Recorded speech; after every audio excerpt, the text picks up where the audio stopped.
This is Carl at National RV Detroit, and I'm going to walk you through this 2023 Salem Grand Villa, model number 42FK. So this is not a floor plan video, it's a how-to video. I'm just going to show you how some of the things work, okay? So here are on the door side rear of the trailer, you have outside speakers, of course, a TV signal out, and power. You have a power awning with LED strip. Okay, of course your patio door here. Two slide rooms on this side. And you have a deep cycle marine battery, 2 LP tanks with an automatic changeover regulator. There's your tongue jack. Still has the cardboard on the front for transport. Plus we will wash it in a little while here, so it'll be nice and clean. Now this up here is the vent for your range hood.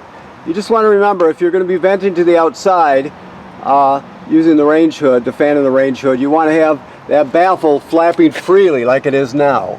So you just want to get up on a ladder and you flick it loose with your thumb so it flaps freely, so it will vent to the outside.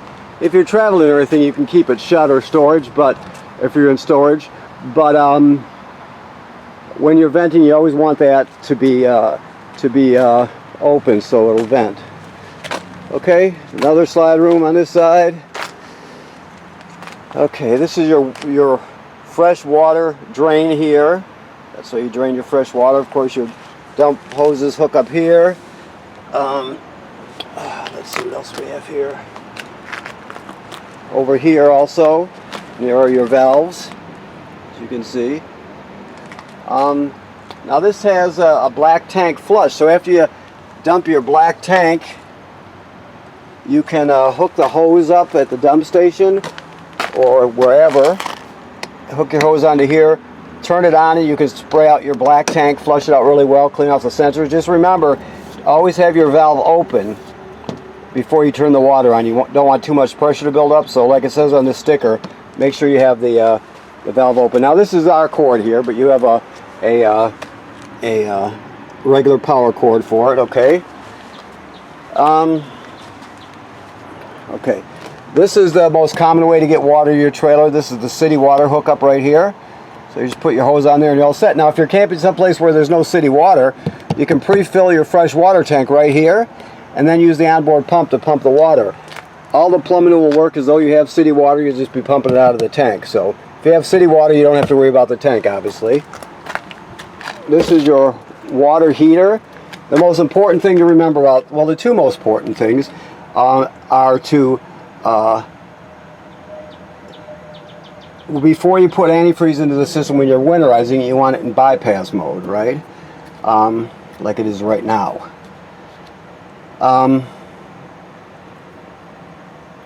If you drain it, or you're going to use it for the first time, always make sure there's water in it, right? He's got that open. Always make sure there's water in the tank. If you run the electric heating element without water in the tank, you'll damage it. So if you let's say you're not going to be at your campsite for a couple months, so you just dump your water tank so it doesn't get, you know, foul smelling and tasting water in there. Just make sure you refill it before you ever turn it on. That's the most important thing, okay? This is right now bypassed. I'll talk to our guy and find out, maybe you requested that, or I'm not sure why it's bypassed right now, but these are the valves here, okay? Just so you know. Alright, I'll find out for you though. Alright, so you know, another slide out, obviously. Cable and satellite through. Okay, so let's go inside. See what we have in here. Your keys are right there. This is your vacuum. You can sweep the dirt right up to here and then step on the pedal and it'll suck the dirt right in. Plus you've got attachments here also. Those are just hub covers right there. All right. This is your awning switch right here, I believe. Let me make sure. Yeah. So that's for your power awning.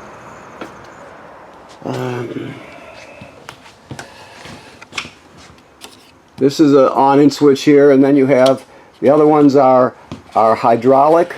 Let me see here. The other ones are hydraulic, so you'll have one. This one right here, I believe, which is an electric slide out, right? And then the rest of them are powered by the same button. They're all hydraulic, okay? We get a little, let me see what we got here. I think he's got the battery shut off now, doesn't he? Yes, he does. Well, we'll just have to do it like it is. Your thermostat's right here. You check all your levels here: battery, fresh water, black tank. You only have one black tank in here, so you disregard the second one, and then you have two gray tanks, of course. Turn your water pump on there, right? The rest of them are lights. Okay, so we come around the corner here. You have your TV, of course, which has a remote. Then you have a sound bar here with a remote and your fireplace. So your TV works like any other TV. The sound bar only has FM radio, no AM. I don't know why they've been shipping them with just AM or just FM sometimes, but they do. So you have FM radio, you have a USB drive so you can stream off of that USB. You got HDMI in case you want to go into the system with, let's say, a portable Blu-ray player or something. You could plug in really easily right there. It has Bluetooth, so you can stream wirelessly from your phone or your tablet. 2 speaker zones, one is inside the trailer, 2 is outside the trailer. And of course you have your fireplace. The fireplace runs on 110 AC, and you can, you know, it's a really good space heater. You can change the appearance of it. Of the fire. It's really a nice fireplace.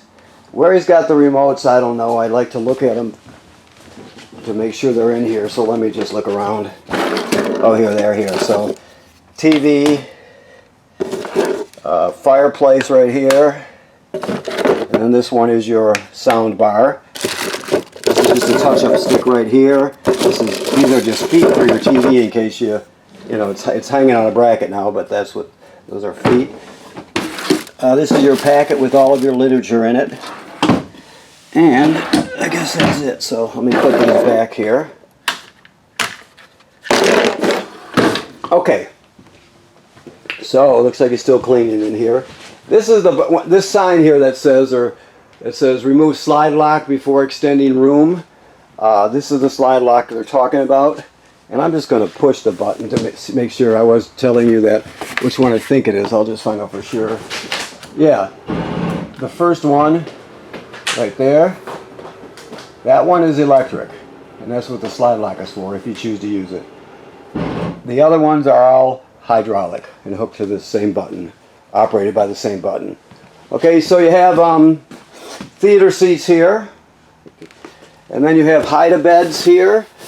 So you take the back cushions off, you grab them down here, you fold them out. You got 2 of them, so 2 folding beds with. They have foam cushions on it. They're actually really comfortable as hide-a-beds go. They're not like the old ones used to be, where you have the springs in the bar on your back all the time. So, okay. Let's see here. Microwave here. I don't see the plate. Where's he got the plate? Okay, let me look around.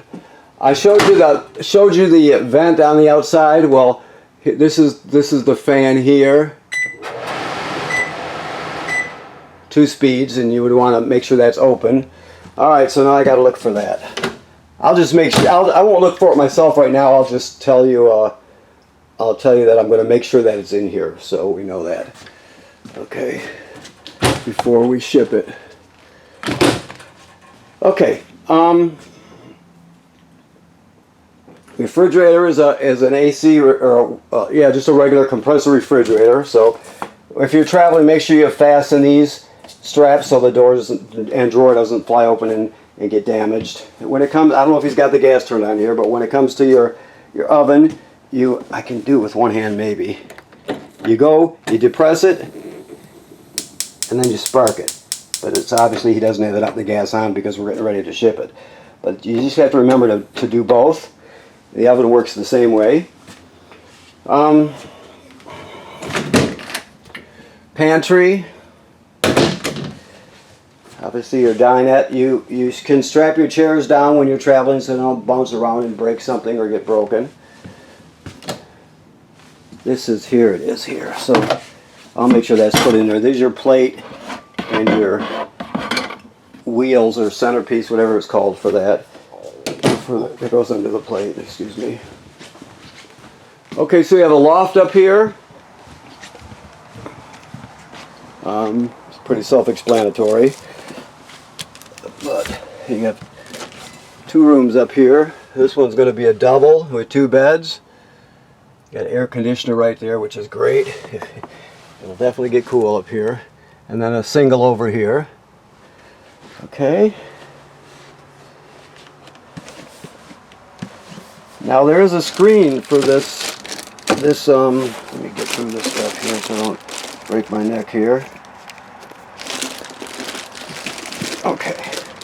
So there is a screen for your sliding door, and it's right here. Alright.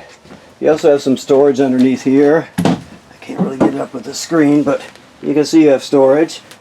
You have your power cord, 50 amp cord, plus your dump hose there. This device right here is your power converter. This converts AC to DC power. That should come off there. That's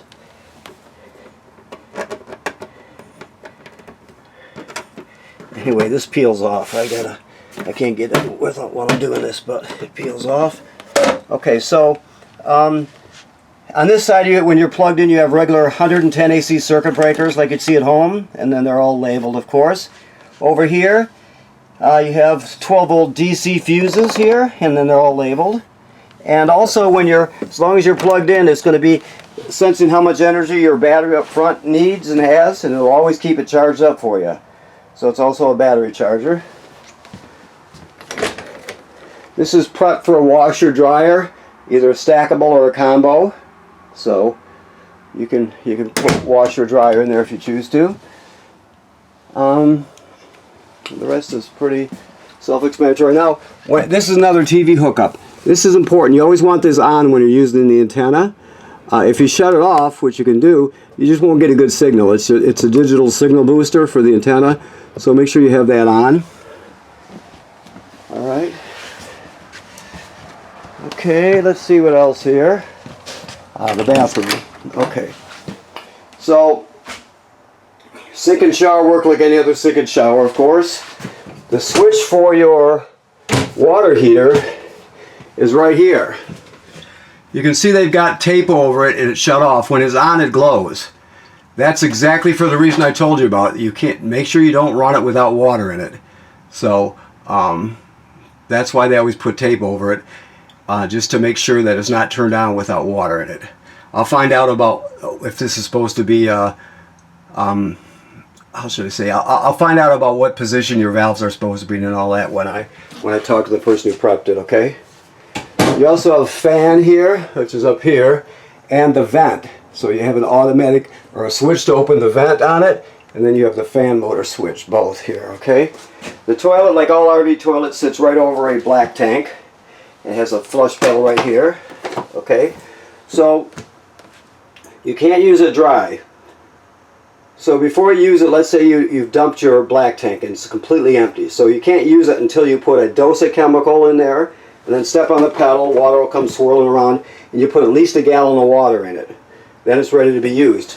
You can't use it dry, because if you do, the smell will be super terrible, plus it can get clogged up. So you always want to make sure when you're starting off with an empty black tank, you've got to put chemical and at least a gallon of water in there before you use it. That's important, obviously. It's a mistake you'll only make once, though, so let me shut this off here. Alrighty.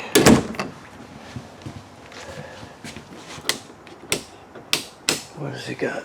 What am I missing here? Let's see. This is an emergency window here, just so you know. I think we've gone over most of it. Let me look around a bit more. You have a paddle fan there, of course. You have 2 air conditioners in this one. That's why it's a 50 amp system. The switch for the paddle fan is right here, the ceiling fan. Okay. Okay. So I want to thank you for buying your trailer here at National RV Detroit. Please remember to inspect your roof regularly, once every 90 days, a couple times a summer, whatever. But you need somebody to look up there to make sure everything's in good shape, no cracking or separation where any of the sealant is. Make sure nothing was damaged during transportation by, let's say, low branches or road debris, that sort of thing. Just try and be aware about what's happening up there, because you can't see it, obviously, unless you get up there and look. So it's important to have someone go do that. And right now I'm going to find out about where we stand with the water system, but you want to make sure that the antifreeze is purged from the system, and you want to make sure that